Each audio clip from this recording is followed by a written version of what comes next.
Some of the top minds in the gaming business. We're talking about daily fantasy sports today. Right now, websites like FanDuel and DraftKings generate billions in revenue nationwide, but are not allowed to operate in Nevada. And the reason they need a gaming license to operate here. Today, Governor Sandoval reconvened the Gaming Policy Committee to talk about how to move forward with daily fantasy sports sites.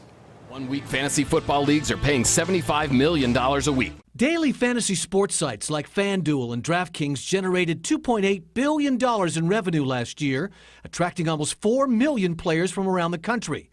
But in October, Nevada told them they couldn't operate here without a gaming license.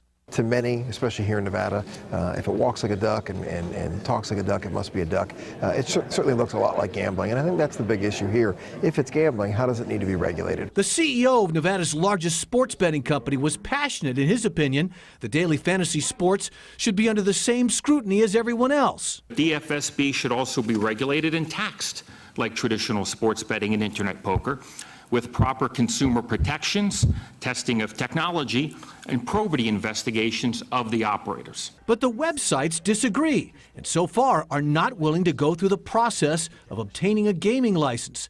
The CEOs of both FanDuel and DraftKings told the committee they shouldn't be governed by the same rules as casinos and sportsbooks.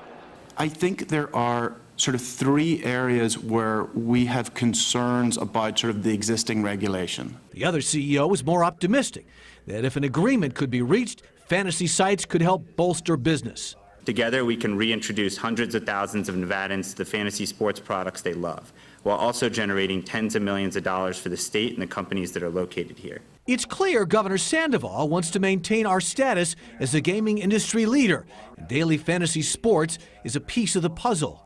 This is wildly popular. People like to do it, but at the same time, it is gaming, and we need to regulate it. And how we regulate is one of the questions that's going to be asked and answered as a result of this committee. Committee members will make recommendations about what Nevada should do, but it seems unlikely we will change our policies and procedures when it comes to gaming licenses. The more likely scenario will be if the fantasy sites can successfully argue that daily fantasy sports betting is not a game of chance, but rather a game of skill.